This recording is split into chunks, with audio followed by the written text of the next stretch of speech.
my feeling, especially being a former shop owner, is if the ROI is not there, I'm not spending the time and the money.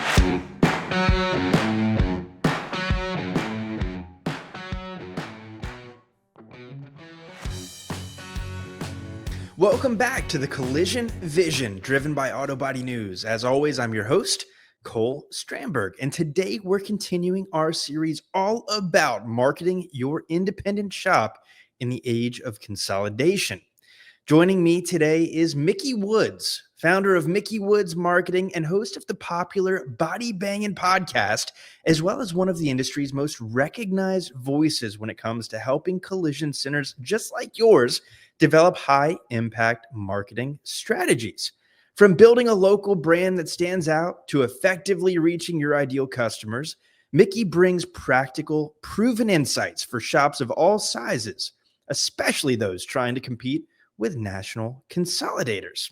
In this episode, we'll explore what makes great marketing in collision repair, how to build trust and visibility in your local market, and where to focus your time and dollars to drive real ROI, especially when you don't have the budget that some of the big guys do. Enjoy the show. Micki Woods, thank you so much for joining us here on the Collision Vision. Yeah, thank you so much for having me. Looking forward to an awesome conversation. It's a lot of fun working with an absolute professional from the podcast and media world. And we'll talk about some of that today, but I want to dive into the marketing piece of the equation primarily. But first, I think everyone knows Micki Woods, but who is Micki Woods? Would love for you to introduce yourself in your own words. Who is she? Oh my gosh. So I've been in the industry for what feels like forever. I'm a former shop owner. And then I started doing marketing. Once I got out of that, started doing marketing for shops. And that just became really my heart to help other independent shop owners. Having sat in that seat, that's my passion, is to help, because I know how difficult it is. So branched out and started doing marketing, and then started the Body Bangin Podcast a couple of years ago. So got that going, and I always have things in the works, Cole. So just stay tuned. There's always more. I host a couple of events. We have the Collision Cocktail Hour every month that's open for collision shops, and do some things with OEC. Just, a little bit of everywhere. Do some writing about business. Yeah. All the things. You are everywhere. I love it. You're in beautiful Southern California, but you don't strike me as one to sit around sipping Mai Tais on the beach. You are moving and shaking. There is time for that too, I'm sure. There's time, my friend. There's time. I love it. Awesome. Well, appreciate you taking some time with us today. It should be an awesome conversation. I want to start and dive into the subject of this month's series, and that is, of course, marketing. So I want to start with the negative. What are some of the biggest marketing mistakes you're seeing shops making in today's super weird environment? Yeah, it is weird right now. I mean, the economy is weird. Shops are all of a sudden now slow. They went from being so crazy busy to now all of a sudden being so slow that they're dying for work. So one thing that I see a lot of shops doing is going towards social media and doing a huge push into social media, and thinking that if they're on there, all of a sudden they're going to be some mega influencer. Like they create a TikTok page or something, and all of a sudden, like, where's all the business? And that's an issue that people had when Facebook came around, that they thought, well, if I make a Facebook business page, then my business will explode. And that's not necessarily the case. So I see a lot of shops feeling like that's what they should do and dumping a bunch of money into it. And there's really not a big ROI on it. There's a caveat. Some folks do it really well and it works great for them. For 99% of the rest of shops, it's really just no ROI. So I think that's a huge miss. They get lured in by the magazines, because magazines are trying to sell the sponsorship spots, because they are slow also. And again, we just don't see a big ROI with magazine ads and billboards. We're on what is it? As needed business type. We're not selling tacos. People need to eat 3 times a day. I eat more than that. You need us when you need us. So billboards aren't going to provide a huge ROI. So I think the social media piece, and we've got to be careful as business owners that it's not our ego we're trying to feed, that it's actually our businesses we're trying to feed, if that makes sense. Makes total sense. And yeah, so many, we could have a whole show just based on diving a little bit into that like minute and a half right there. There's a lot there. Number one, I hope we're eating 3 times a day. I hope we're not dealing with collision repairers 3 times a day Yeah. as a consumer. That would not be good. And so what you're telling me is by starting a TikTok page, we cannot all immediately be Micki day one and have this following. What the heck? That's Right? we're bursting somebody's bubble here. No, makes total sense. And I think there's a key difference too between branding and marketing. And I want to Mhm. dive a little bit into Yep. that. Marketing, to me, it drives revenue. Branding Mhm. creates reputation. It's longer term. And I Yes. think we might view these things as the same, but they're Yeah. often very, very different. It's been something I've preached on throughout kind of this COVID boom was you need to keep the pedal down. Yes, you're Yep. full now, but this will not last forever. And we're seeing that come into fruition. Why do you think so many owners treat marketing like an afterthought or really only invest in it in times like some Mhm. folks are facing today when they're slow? I think they really don't see the value in it, Cole. They in their minds, they figure, and I talk with shops all across the country and Canada and everywhere else.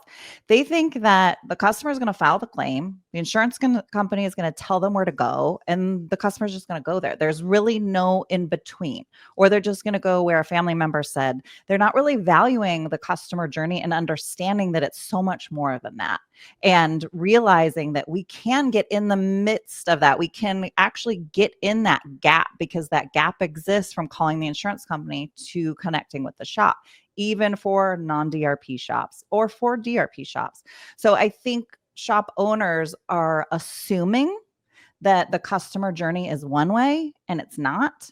And also, they don't realize the power and value the power of marketing and what it can do for their shops. There's just like a lack of understanding. It's a limited knowledge. And they just think, they don't know what they don't know. Let's just put it that way. Well said. No, eloquently put there. And again, from my perspective, I think we view marketing as a cost when in Mhm. reality, it should be one of the things that you're investing in that is a direct revenue generator. So, how do you recommend for folks listening who own a shop right now, sort of reframing marketing as a growth strategy and not that cost center?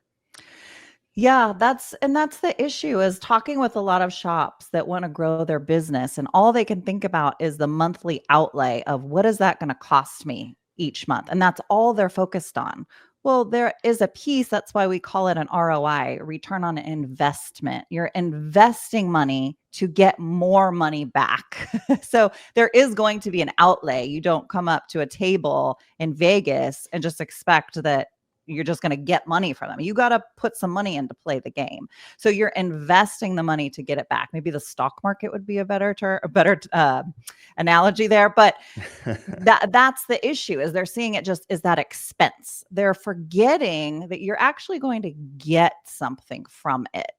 That's why we call it ROI, the return that you're getting from it. And that's that mentality, that lack mentality, especially when shops are slow. All they can think about is minimizing cost outlay. That's all they're focused on. That's all they can think about.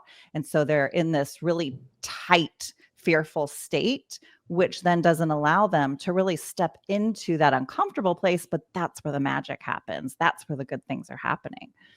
I love the stock market comparison, but I really like investing in marketing for your business even better in some cases than investing in the stock market because it's Mhm. something you have direct control Yeah. over, or at least a lot of control over the outcome. And Right. in the right world, in the right mindset, and the right strategy, investing in marketing should not be investing a dollar to get a dollar back. It Yes. should provide a pretty compelling ROI. So I want to set the Yeah. stage here. If you're a body shop owner listening right now who acknowledges either, hey, we don't do enough marketing, we don't do the right marketing, or we do zero marketing, Mhm.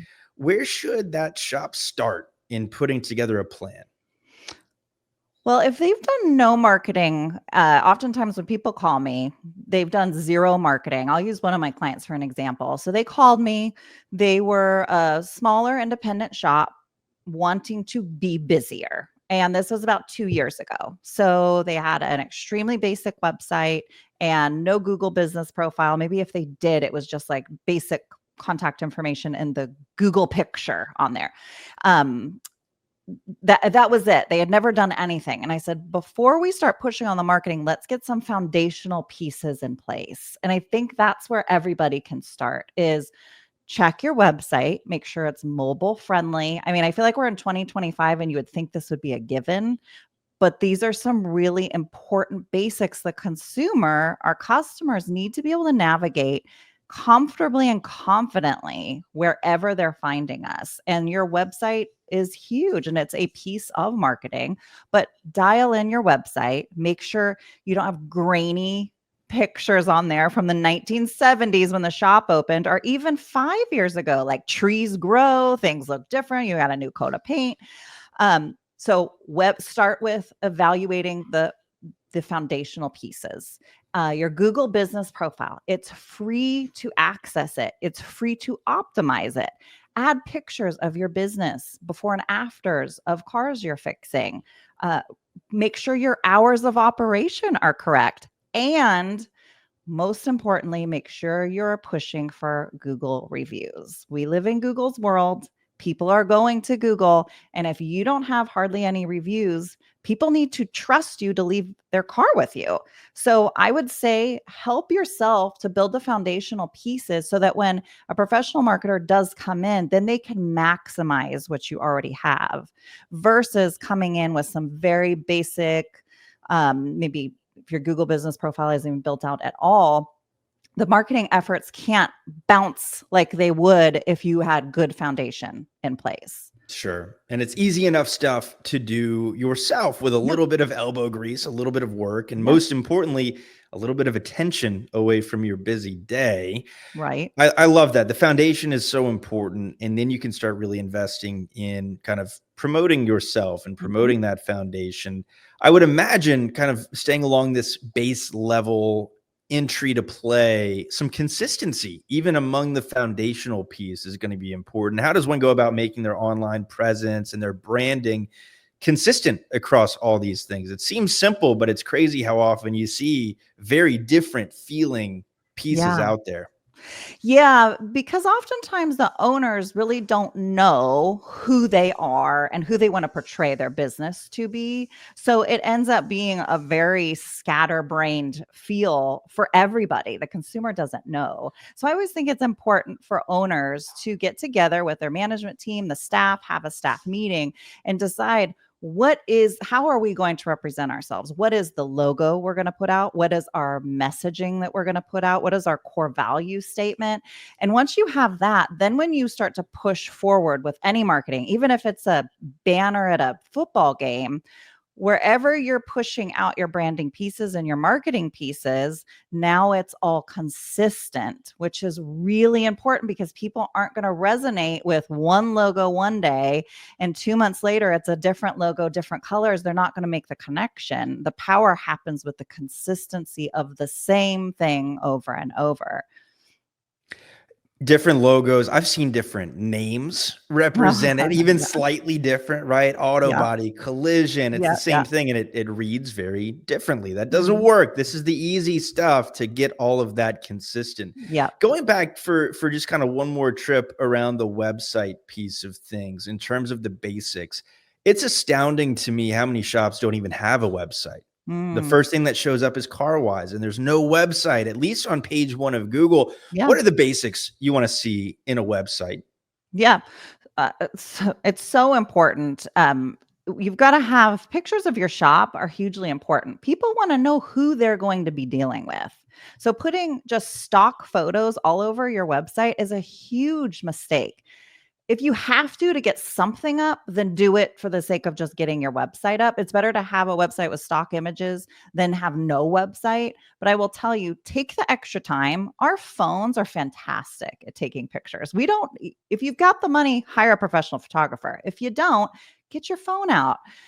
Go to your nephew and have him take pictures, or your daughter, whoever, somebody in the shop, but get pictures of your shop. get pictures of your staff, your people, so that your website feels like you. People want to know where they're going and they want to feel that connection. We make business decisions off of emotion more than we do facts. So we need to connect with these folks. They are in an issue that they don't want to have to be in. So we've got to connect, and those images really help make the connection. You want to have your contact information right up at the top, easy to find. A lot of websites I find will not have a contact us page. It's the second most visited page on your website. The first being your home page. So if you're missing a contact page on your website, you need to have that. People need to know how to get a hold of you. Having your address, your phone number on every single page. Oftentimes when we're just running the shop, we're not thinking of all of these things. But the customer, I can't tell you how many times I've gone to my phone to look up something and find the location of someplace, and I'm on their website. I can't find where they're at. It's like, really? How am I supposed to come to your business and I can't find you? Your operating hours is helpful. Those are some key, you would think that it's like the no-brainer things, but they get forgotten all the time. No doubt. No doubt. Pictures, operating hours, address, phone number, front and center. Make this easy for folks. You are in your business every day, and these little things might not feel like a big thing. But if you just have one customer who gives up and goes to the next one because it's not easy to get to you, that's impactful. That is meaningful. Yeah. And the picture piece, I want to double click on that a little bit. And case in point, how many folks do you have reaching out to you that say, I feel like I know you already. You don't need to sell me on it. I know you. And it's sort of the same thing from a picture standpoint. Put faces to names and faces to services. And it seems like a no-brainer in building rapport. Yep. That's exactly it. It's that emotional connection. They feel like they know what they're going to get. If you think about it, they've never been to your shop before. If you're trying to get new customers, most likely they've never been there before. So a picture of the front of your shop, also put that on your Google business profile. People want to know, where am I going? And when they pull up, they're like, oh, okay, I'm here. That's why the old photos don't make sense, because you're like, wait, is this it? Oh, yeah, it is. It's brown now. It used to be yellow, and the signage is different. It's so important for people to make those connections, and it's all happening all in our subconscious mind, connecting all of the dots, but it's part of the journey for the customer. And we're missing out because as shop owners and people working in shops, we're so busy doing what we do. We forget that our journey with the vehicle is so different from the customer. And I think that when we are dealing with marketing is the beauty of being able to traverse the customer path and the customer journey versus the shop journey. And you have to separate those. Well, and it's in today's environment, Mike Anderson's so good about talking about the customer experience. You're not competing with the shop down the road. You're competing with Fortune 500 brands that make working with them so easy. This is not a matter of, if you don't have a website or you have a terrible website, no harm, but a good website would benefit you. It's harm versus benefit. There's really very little in between. And so it's an investment that makes total sense. I appreciate you giving us the rundown on kind of these foundational pieces. I want to go now into a little bit more of some of the advanced pieces of the marketing equation. In your experience, we talked about ROI. What are some of the marketing tactics that have some outsized ROI for body shops? Yeah, there's a few different ways to go about it. And I think we should be managing and paying attention to each level, because there's the community involvement. And oftentimes shop owners aren't doing it because it's like, who would I send? I don't have the time, all the things, all the reasons why we can't do it. But it's huge to be a part of the community and to build the value and show that you are one of them. Like we said, it's an emotional connection. So one thing is participating regularly. We're talking about consistency with the logo, but it's consistency with whatever marketing you're going to do, really. And if it's going to be, I'm involved in this high school, several of my employees have kids that go there, we're going to be a sponsor for every single event. At graduation, we're going to have a big sign. We're going to, our flowers, we're going to donate the flowers. So we're in the brochure. We're going to come there ourselves. Whatever you're doing, get really involved. It's not the spray gun approach where I want to do all the things. Pick a couple of things and be really immersed. A chamber of commerce. Go every month. Go to the luncheon every month. Do a presentation. Be a sponsor once a quarter. That's what I used to do. But be really present, and that community will give back to you. So there's that huge piece of it that people don't want to do because it takes effort, it takes time, it's a sacrifice, but it's a huge value. There's the other piece of it, which is the digital marketing piece. And when we look at the customer journey, they're out in public, they're doing their things, they're living their life, hence the community involvement. They also, when they get into an accident, will go online. And where do they go online? They're not going to Facebook to find a body shop. Where are most people going? They're going to Google. They're calling their insurance company, and then they're going to look up the reviews. Well, what is that shop's reviews? I don't know which one to pick. So we live in Google's world, I always say. So doing digital marketing and maximizing your positioning on Google is huge. And the ROI on community events is harder to measure because we don't have strict data. It depends on how good your shop is at sourcing people. So when people are coming in, how'd you find out about us? Where'd you come from? You will start to see the referrals come in from that. On the digital marketing side, we can actually track the ROI much better with the data, much better than we could 15, 20 years ago when I first started into all this. It's beautiful and it's fun. And we can track your ROI so you know what you're getting from what you're spending, which is important.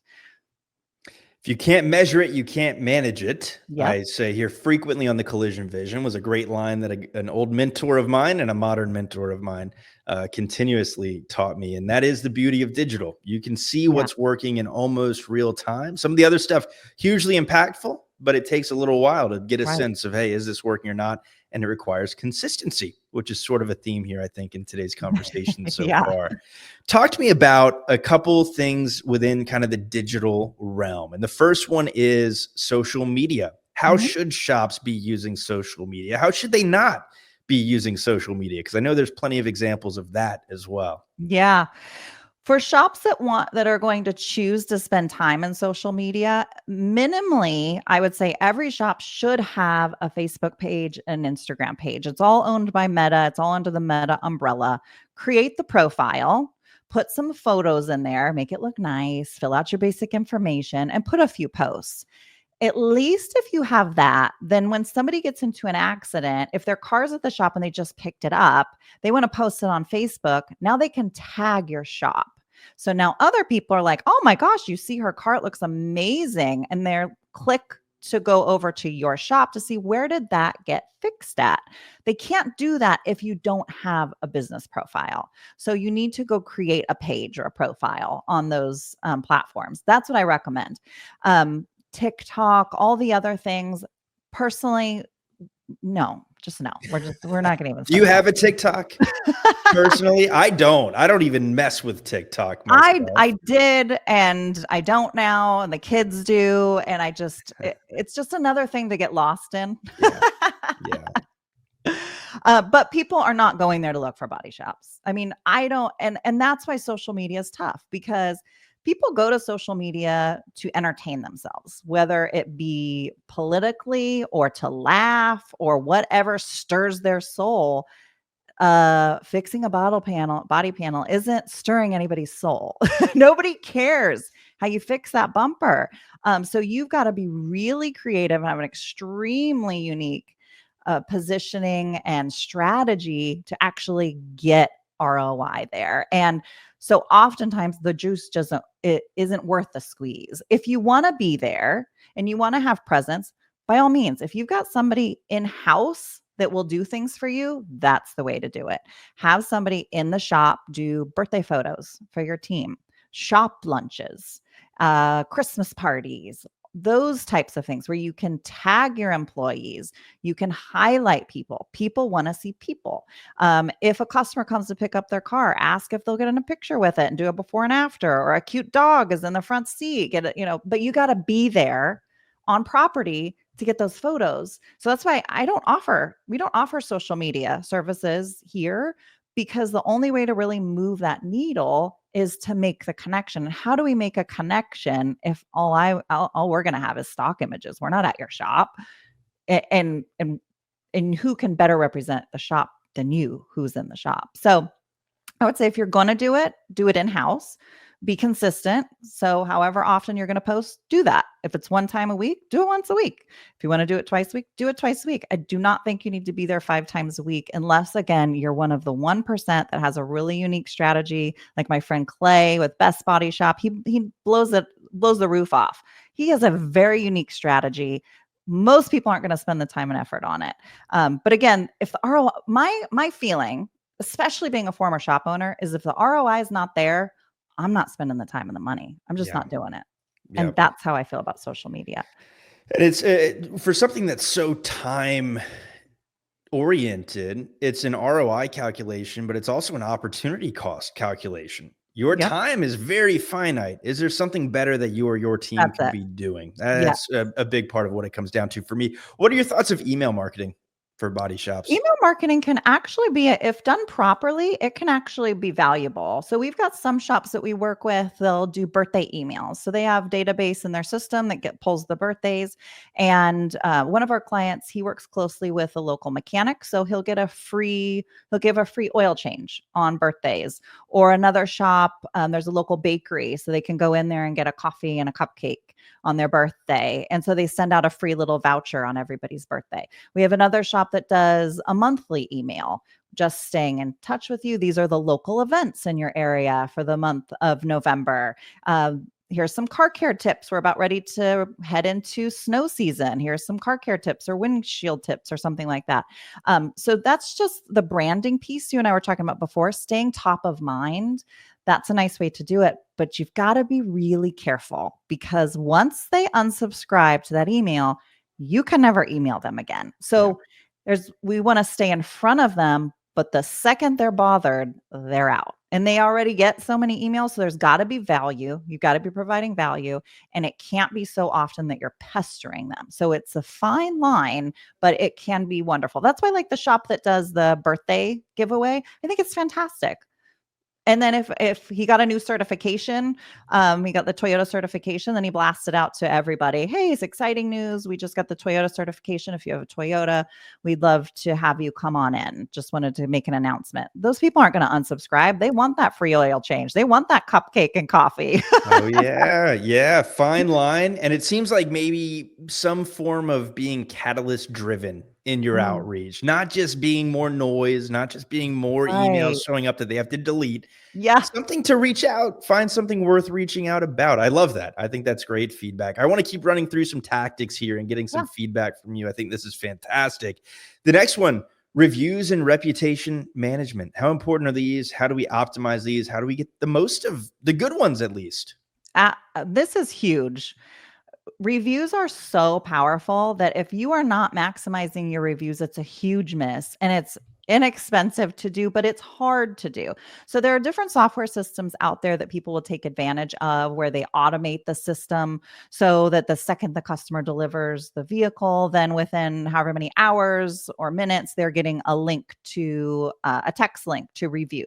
So there are those types of platforms. There are email platforms that when you when you get a closed RO list or the customer list from CCC, it sends out an email asking how their experience was. So there are paid ways to go about it. There's also just getting a QR code for your front counter. And if somebody's having a great experience, they left with a great experience. Here's the kicker. Having done this, having my own shop and working in other shops, helping them do their marketing, people have an awesome experience with you. And they're going to tell you they're going to leave a 5-star review. And you already know where this is going, shop owners that are listening to this, and managers and estimators. No review happens. And why is that? Because they forget. They leave and they forget.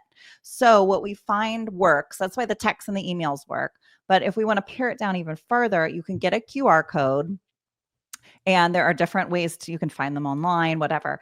And they can just scan it with their phone. And that way you can say, they had a great experience. Would you mind? It would be really helpful for me. Or my boss loves it when we get new reviews. Would you mind just doing this real quick? You can, even if you just click 5 stars, you don't have to write anything or just had a great experience, whatever you want. That would really help me out. The number of reviews you get by actually doing that right in the shop at the time of delivery when they're happy will increase the number of reviews exponentially versus them just saying, I had a great time. I'm going to give you guys 15 million 5-star reviews. They ain't going to happen. What do you recommend in the case of negative reviews? You see all the time on Yelp or on Google, these negative reviews, not in this industry necessarily, and some mishandling in the response to that. How would you suggest your customer, your clients respond to their customers in a less than pleased situation? Yeah, great question. So we actually do help clients out with getting them more reviews and responding to reviews. And so we've seen a lot of things come through. And the number one thing I always say is the owner is not allowed to respond to reviews because the owner is too emotionally invested. Sometimes the managers, you're too emotionally invested, you're going to fire back. And that's not a good look because I think a negative review is actually can be a benefit for your shop because everybody knows bad things happen. It's not when bad things happen, it's how do you deal with something bad after it's happened. So it's a great opportunity if something went wrong to then put out to the public, hey, this person had an issue with, they left and then they realized that there was some texture issue with the paint and they left a 1-star review. But then the person responded and said, I'm so glad you answered your phone and I was able to reach out. I'm excited to see you when you bring your vehicle back and we're going to make this right for you. We appreciate your feedback. As a consumer, I'm like, okay, they didn't get it right, but they're going to make it right. And Yeah. I think we all do that. I mean, when you travel, you can look up if you go to eat, okay, SHIT happens. How are you going to deal with it when it happens? Right. So that's what it's all about. But I would say do not let the person emotionally respond to the review because then it becomes a battle and it appears to the customer as if you are not kind, you're combative, all the things, and they don't want to deal with it because they're like, man, something doesn't go right with my repair. Is this the way I'm going to be treated? Even if the person's crazy. So that's the way we like to deal with it. And then sometimes, Cole, you don't respond.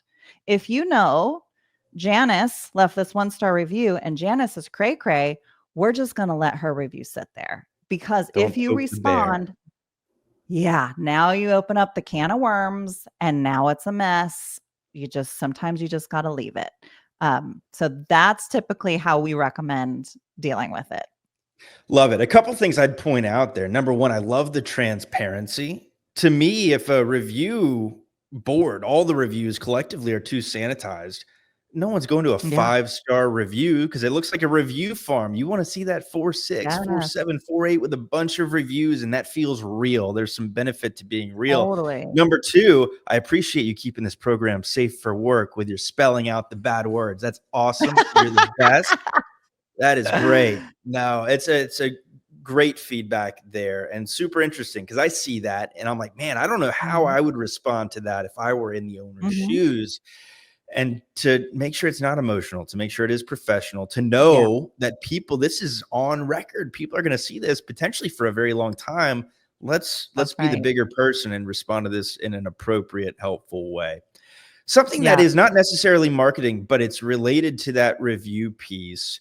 Do you Mhm. touch on in your work, and if not, I'd still love your feedback and insight on it, the feel component, not only customer service and experience, but the lobby and what people do go through and Mm. experience, I guess, while they're there. Any thoughts on optimizing that or where the focus should be in that piece of the equation? I love that you brought that up because I feel like that is marketing. It's interesting because marketing can be so many things. And it's really, how are you putting yourself out there? And the consumer experience is so important. So I actually, the first article, it's funny. I don't know if I should bring this up, but we're doing it. So the first article I wrote for Body Shop Business Magazine is what do women really want? Dot, dot, dot in a body shop. It was a huge hit because people are like, "This is funny but interesting." And then then I got some hate mail because it was like, "That's so sexist." And it was really just no, what do people want? But we always talk about what do women really want? And it's a head scratcher. We scratch our heads for our own selves. We're weird. But it really came down to the consumer, the customer, when they pull up, they want to see easy to navigate spots. Where can I park? Where can't I park? Is the sign clean? When I walk to touch the handle of the door, is it greasy? That's disgusting. These are the things that a customer or consumer, they're noticing. Whether they're actually consciously noticing or not, they are noticing. So when the trees have dead branches and the grass is spotted and brown and it's gross, people are not like, people may not say, "Oh, I chose not to come to this shop because of that." But it's something that they're taking in. When you walk into the shop, I recommend put some live, fresh plants or flowers in your office. It lightens it up. We're emotional creatures and we want to feel through experiences. Whether we want to or not, we do. We feel through experiences. So put the real plant.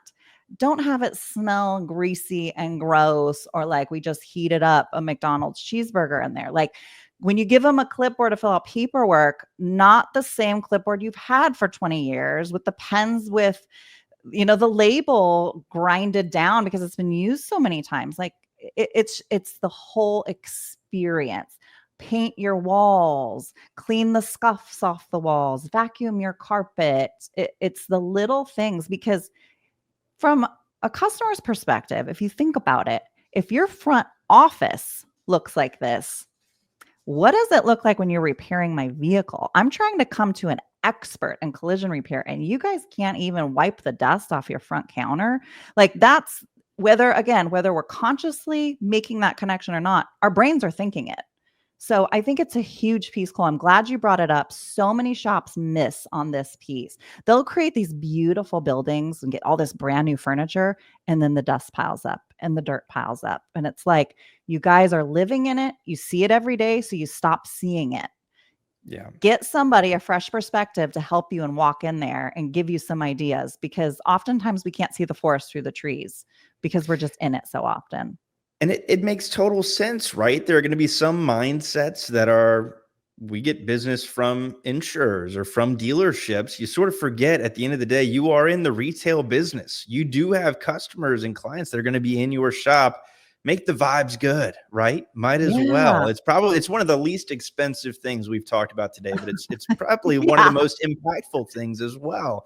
I love it. Absolutely.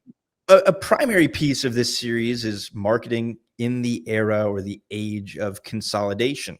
So how can independent shops stand out in markets that are increasingly dominated by the large national players? Yeah, that's a huge issue right now for independent shops. My heart really goes out to independent shops for so many reasons. But consolidation is one of those. And really the key is to be a lot of things, but first and foremost in the digital world, you've got to be dominating Google. There are people that don't want to go to these consolidators, and insurance. Most of these guys have insurance DRP work. They don't want to go there. They went to a shop, I won't name any names. They did not have a great experience. They don't want to go there again. So they're going to go to Google to find another option. So you really have to be dominating. A lot of the consolidators aren't spending the money on digital marketing. So there's an opportunity for independents to go there and maximize it. The other piece is consolidators will oftentimes get dealer accounts. And once they've got them, they step back. As an independent, you have the opportunity to go in and be around, be present, make the relationship, because the consolidator doesn't have the boots on the ground to be able to be in there on a regular basis. So there are opportunities like community events. There's one big consolidator near me, and their stuff's up everywhere. but there's no like personal connection. It's like Mm. McDonald's. We see McDonald's everywhere. They don't really have to do a lot of personal connection because it's just branding, branding, branding. As an independent, it's an opportunity to make that connection. It's you and me. I'm here for you. You're not going to get processed. I'm in the shop. I'm your person. Come see me. You're not going to go in and see people that are not me. I'm there. Come on in. So I think that we have actually a huge opportunity going up against consolidators because they can't make the same connection in the same way because they're so massive. It's just different. It's not possible, right? Are you a coffee Yeah. drinker, Micki?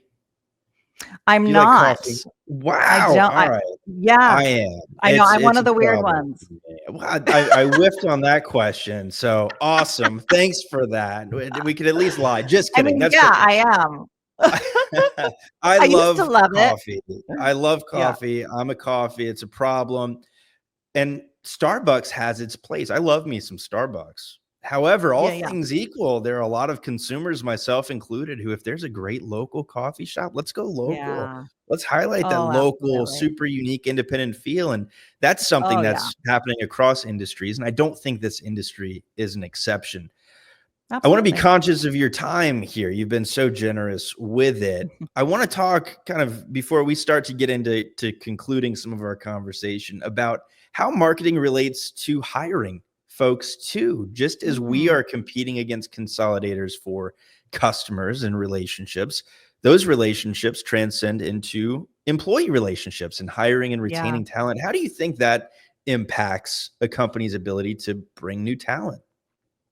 You know what? I really think there are companies out there that do a good job marketing themselves, getting on boards, putting out great.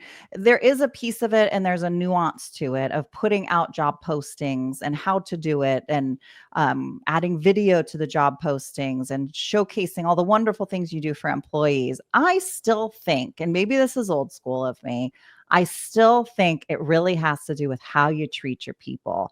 Everybody that has a job that they love, Everybody that has a job that they love tells their friends how much they love that job, and it gets out. And that is more powerful than any Indeed ad you could possibly put up.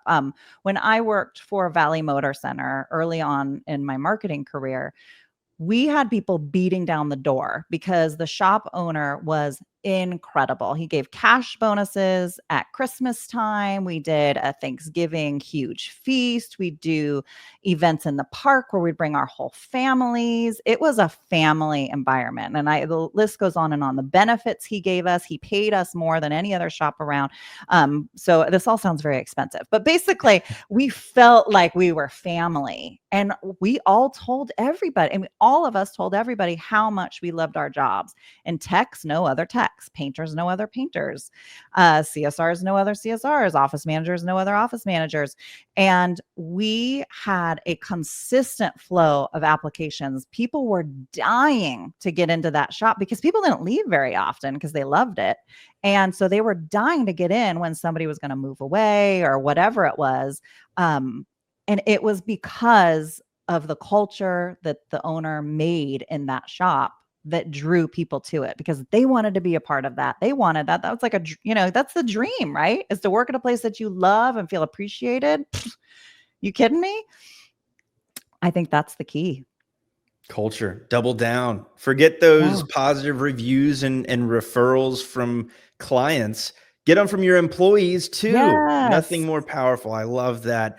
A Yeah. lot of our listeners, I think, are very growth oriented. Mm. And what advice would you have for shops thinking about scaling their marketing as they grow or they open additional locations? Mm. Does anything change when that begins to happen?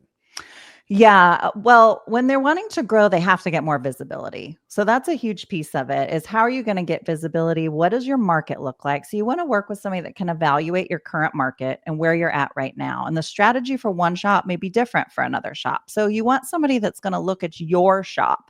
what your goals are. And then for shops that are wanting to expand, opening up their second, third location, now they have to get brand awareness. Now they're coming into a new community that they weren't in before. So there's a strategy that's going to need to be developed there. I'll go back to the Google piece of it. You've got to be on Google. We've got to get you up to the top of Google. And then we've got to build out your Google business profile, your website, all the things we talked about initially. Those are going to be foundational pieces at your new location, increasing the Google reviews, all that type of stuff. So there's definitely opportunities to push in and push forward. All the shops we work with are wanting to grow their business. We have a few that are like, we're good, so we want to hold this good. That's awesome. And they can't take any more work. They're booked out for months, but they want to keep it that way. That's smart marketing, right? Yeah. And then we've got the shops that call us in a panic. Well, that's the worst time to start marketing, but better to start than not. But yeah, I would definitely say that I would say audit. We need to audit where you're ranking, what that looks like. We need to see who you're up against and look at all the different variables of your whole digital marketing presence, because maybe it's a quick tweak that could really benefit. Maybe we need to push in hard. But if you're really wanting to grow and be aggressive, if you're a high level shop, so when high level shops call us, they know they're going to have to spend some money and they're willing to. That's the difference. When you have shops that are doing $500,000 a month or more, they're like, I want to do marketing. I know it's going to cost me money. I get it. I'm okay with it. Let's go. And they get fantastic results. There's no fear. It's let's push forward. So I think that's a huge piece of it, is embracing that it is an investment. You're going to get a return on the investment and push forward. I love that distinction, because if someone's doing that type of business, they've built that type of business, there's a level of sophistication there that tells you, they understand ROI. Right. They understand what inputs and outputs look like. They understand how to maximize that. I love that. I have one more question for you before we wrap up. I've intended to land the plane on this multiple times, but we're having too much fun. So one more question, then I'll let you give your information and get you on out of here. Yeah. If someone listened to our conversation today and they took away one thing and one thing only, what should that be? Make sure your foundational pieces are good and solid, meaning your Google business profile, and work on those reviews. That's huge. And evaluate your website. And if you need help with it, you can reach out to me and my team. But those are going to be huge. We work with big shops or successful shops, and their Google business profile, I'm like, you guys, come on, do the basics. Start with the basics. If you've done the basics and you're like, yep, Micki, I've done it, then start looking forward of ways that you can get into the digital marketing realm and start pushing on that. That would be secondarily. But you got to have foundational pieces. Love it. Where can folks get in touch with you, listen to you, connect with you? Yes. So I'm on LinkedIn, very much on LinkedIn. We've got the Body Bangin Podcast that I'm the host of. That's on YouTube and then all the podcasting platforms. If we're wanting to talk about marketing, the easiest way is to go to collisioncentermarketing.com. And there's a scheduling tool on there. They can just book an appointment. It's a free 30-minute appointment, just phone call with me, and we can chat about where you're at, what you're looking to do, and help you strategize a little bit about that. Make it easy. We also work with mechanic shops because we have a lot of body shops that do mechanical work, and mechanical shops are killing it right now in the digital marketing space with us, because a lot of people are keeping their old vehicles that they don't necessarily want to pay to have that body work fix, but they're definitely paying to keep them running. So mechanic shops are killing it with us on digital. So anyway, that's it. Love it. Micki, this has been an absolute blast. Such a pleasure to spend some time with you. And thank you so much for joining us on the Collision Vision. Yeah, thank you so much, Cole. I had a great time. That is all for today's episode of the Collision Vision, driven by Auto Body News. A big thank you to Micki Woods for bringing her insight and energy to the show. She's a fantastic resource for any shop owner looking to level up their marketing game. If you enjoyed this conversation and any of the conversations here on the show, be sure to follow the Collision Vision wherever you listen to podcasts, and go ahead and leave us a review and share the episode with your network. Don't forget, the video version is always available on YouTube as well. We'll see you next time as we continue to explore what it takes to thrive as an independent in today's collision repair landscape, and how to stand out in your marketing and your branding. As always, thanks for coming along for the ride.